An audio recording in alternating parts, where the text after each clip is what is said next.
Hello, my name is Blossoms and welcome to another Genshin Impact video, and today we're doing a little bit more of a discussion piece regarding the importance of build variety and why characters like the Raiden Shogun and the future character Kokomi are so important for build crafting in Genshin Impact, and just why I'm very excited about it. But before we go ahead and do all of that, I do want to let you know we are going to talk about Kokomi and how she scales, and according to rumors at least, none of this is exactly confirmed and is of course entirely subject to change, but the Raiden Shogun is a good example of what we'll be talking about as well. But I do want to let you know we are likely going to be talking about Kokomi and how she scales, etc., which of course is entirely subject to change. And if you don't want to spoil those things for yourself, if they are correct, then maybe this isn't the video for you. But regardless, we are going to be talking about build crafting and how Genshin Impact has been shifting as a whole. So to start, it is important to show you guys what a typical build in Genshin Impact kind of consists of, and Yoimi is a pretty decent example of this because she doesn't really have anything or any special scalers that you need to focus on. So a kit like hers is pretty straightforward DPS kit, and you can run whatever set bonuses are going to be good for the character. But when it comes to main stats, you're almost always on a character like Kokomi going to be going attack percent, elemental damage goblet, and then crit rate or crit damage. And this is kind of the tried and true way to make a DPS character in Genshin Impact. And a lot of the times, even the supports you're going to be building like this with attack percent, pyro damage bonus, and then crit rate or crit damage with, crit rate and crit damage substats. But every now and then we get some characters that are a little bit different, like Albedo. And Albedo, typically you're going to be running him with something like a defense sans instead of like an attack percent sans. And then you're probably going to be running the elemental goblet and the crit rate / crit damage. And this is pretty normal for the formula. You can run a bunch of other characters. Like example here, Zhongli. You can run a little bit differently from that. A lot of people just do like HP percent, elemental goblet, and then crit rate or crit damage, but you can totally go full HP on him, and that's going to be pretty good as well. But the most optimal is going to be something like just doing the HP percent on the sands there and changing that up. So we haven't had really a ton of variety when it comes to actually changing and augmenting these builds, at least in terms of the main stats. There are plenty of characters in the game, don't get me wrong, that you can just run maybe like full HP on, and that's going to be a fantastic option for them. Dione is a great example of that. Zhongli is a good example of that. Character like Noelle is a good example of that because you can just run straight defense on her. But to be the most optimal, you're going to want to have maybe like the defense main stat and then defense substats, etc. And then you're almost always going to be too focused on crit rate or crit damage. An exception here is maybe like somebody like Sayud, where you're not really trying to do damage with her. At least some of us aren't. Of course, you can try to run a DPS Sayud, but for the most part, you don't really need crit rate on her because you can just focus on like elemental mastery and attack percent, and that's going to make your heals better. And your swirl damage better, which is really nice. And there are those nuances, but for the most part, you can definitely get away just running attack percent, elemental goblet, and crit rate / crit damage. Now, what's nice about the Raiden Shogun and Kokomi is that they start to diverge from this kind of set path we've been going on our characters. And as I said before, you can have plenty of builds where you use different main sets, but oftentimes the most optimal is going to be something like attack percent, elemental goblet, and then crit rate or crit damage.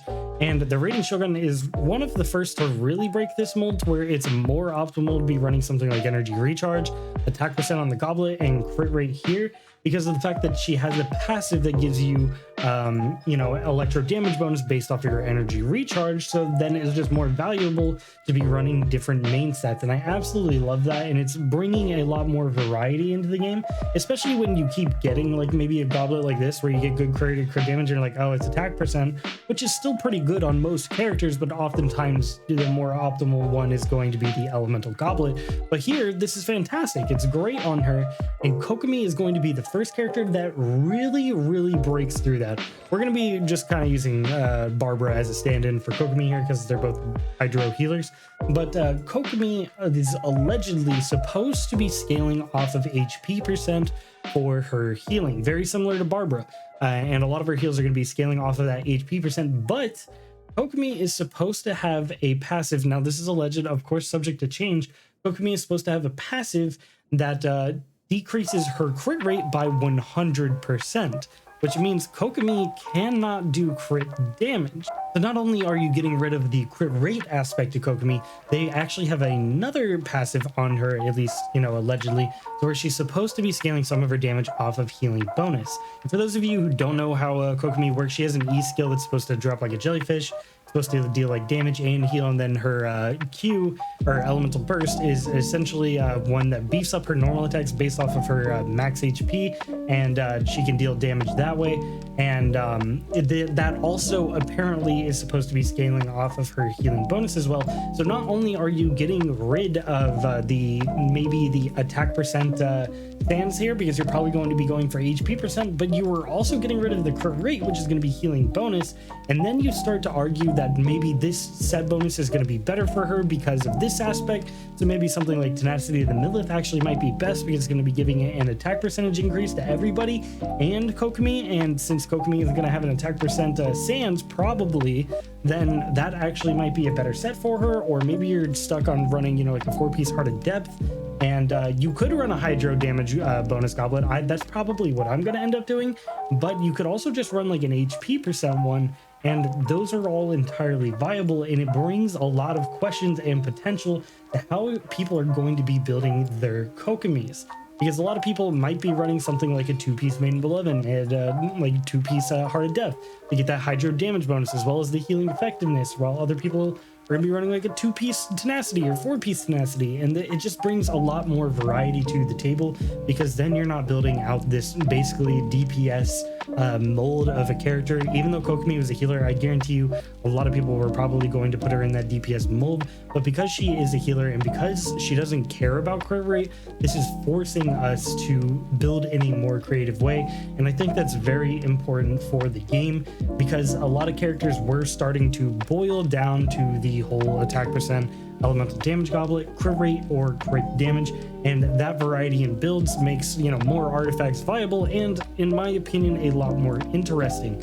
And the reason I say this a lot more interesting is because I gave Zhongli as an example earlier.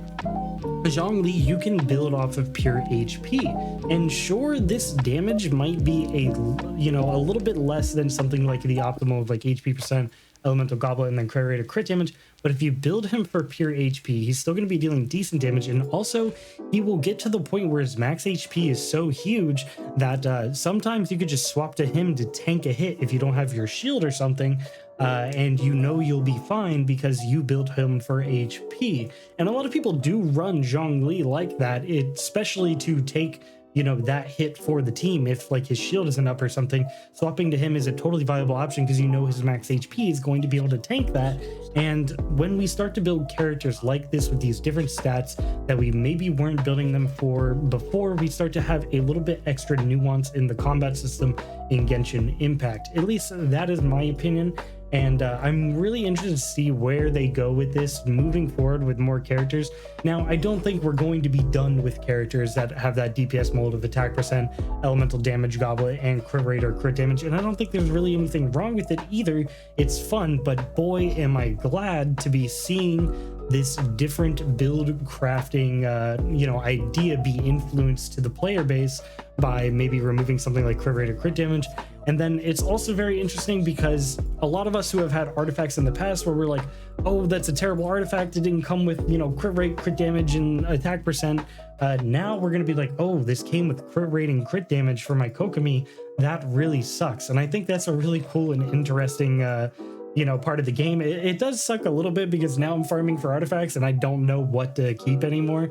So that's kind of funny, but at the same time, I think it's really cool. And I'm really looking forward to the more interesting build crafting that miHoYo has been promoting through the new characters lately. But that's going to be it for the video. It turned out a little bit longer than I thought, but hopefully I got my point across of why I think characters like the Raiden Shogun or Kokomi are so important for Genshin Impact, and why I am very, very much so looking forward to more characters like this and Kokomi in general. I am going to be getting Kokomi, not only because I absolutely love her kit and character design, but because of the fact that her build and build variety she has is just so freaking cool to me, and I'm really excited for more characters like that in the future.